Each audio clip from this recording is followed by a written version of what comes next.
man and I started out in the landscape business, one of the things that I was always worried about is I'd see lots and lots of different landscape companies around. Every day there was always a new van that I'd never seen before. And I used to say to some of my suppliers, what are we going to do? There's so many around. Are we going to have any work? But the fact is, we were going to have plenty of work because there are good landscapers and bad landscapers. There's people that decide they want to go work for themselves, but they haven't got that push and that drive. And the ones that succeed have got the push and that drive, and you know who you are. The other thing about work, and if there's plenty of work around, if you look down here, it's just for example, if you look here, there's this old stone wall here, there's trellis on the top, it's all in need of bad repair, they need a gate, the tree is overgrown, so there is a tree surgery work, there's some fencing work, there's some stone work. If you look over here now, on here, if you look at this driveway here, look at the driveway over here, this is the access to the garage. It's all looking a bit higgledy-piggledy, but you've got this concrete plinth here, the concrete's cracked, you've got weeds going through, so there's always plenty of work. If you look down here again, look at this side down here. Look at the block work, right? You know, some of those landscapers that can do stonework and brickwork, and if you can, that's great because it'll help your business. But get on a course. If you don't know how to do it, get on a course or just have somebody who can show you how to do it. It's important because the thing is, there's nothing worse when you're on a project and the job's being held up because you can't do the brickwork. Get on a course, get it done, and it'll get you out of trouble. If you look here, this wall needs rendering. Maybe a coating along the top. You've got buddleia growing over the top here. Look at here, they've got this gate here. And look, that's the thing about garden gates. Sometimes it doesn't bode well using a feather edge fence gate like that because it's not brilliant, is it? Look at it. So you can use a ledged and braced gate.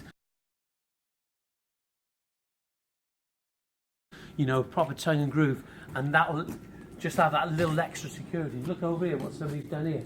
All right, they've done an archway. They've made a real effort. It looks clean. It looks tidy. It may not be your cup of tea, but one thing they have done, they've put a capping along the top to stop the water in it ingressing into the end grain. Not bad.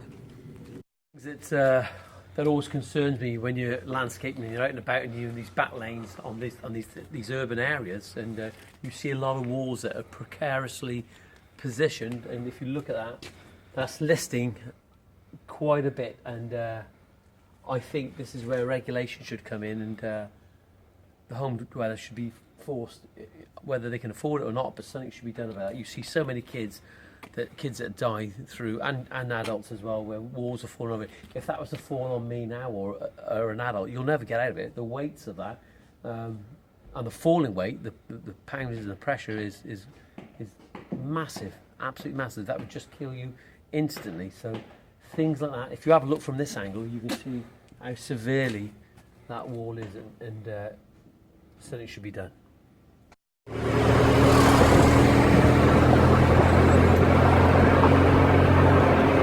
In Cardiff Slate and Stone, I've just come down and I told you, all my customers before, and I've told other landscapers, you really need to get down here. They've got a huge range of stock down here, and one thing they've got a lot of granite, a real contemporary looking granite, but they've got these new, what are these called, Lou? Black granite. This is black granite. This will go with a grey as a contrasting brick edge, and this is absolutely perfect. Film it now, quick.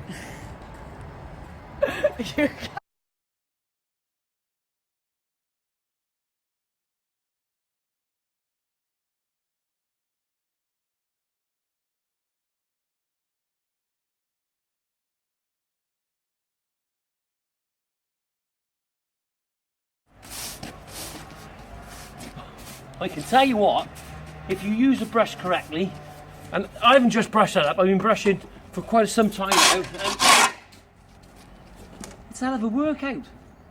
Don't go to the gym, get a brush today. Hasn't been a hard day, but I was up late last night with the vlogs and doing some stuff, and trying to bring you some latest things that we've been doing. And unfortunately, this time of the year, at the moment, we're doing a lot of preparation work. We're running around, so we're not getting to the point where we can actually show you what we're doing. And it was a long night last night. I haven't been the same since Christmas, to be honest. I haven't been sleeping right at all whatsoever, and it's not like me. I've actually slept in twice already this year, and the boys have woke me up. And I've come back now, just had about, got a cup of tea, got it all ready. You know I like having that cup of tea. Just about to put lips to a cup, and then the guy behind the camera needs a lift. That guy being my boy. So we've come down, I've picked him up now, and we're on the way back. And if you look ahead, if you look ahead slowly to the camera, some justice, and it's chock-a-block. And but before we go home, we got to get some hand wash, and we got to get some kitchen roll. So we got to do a bit of shopping. Domestic chores.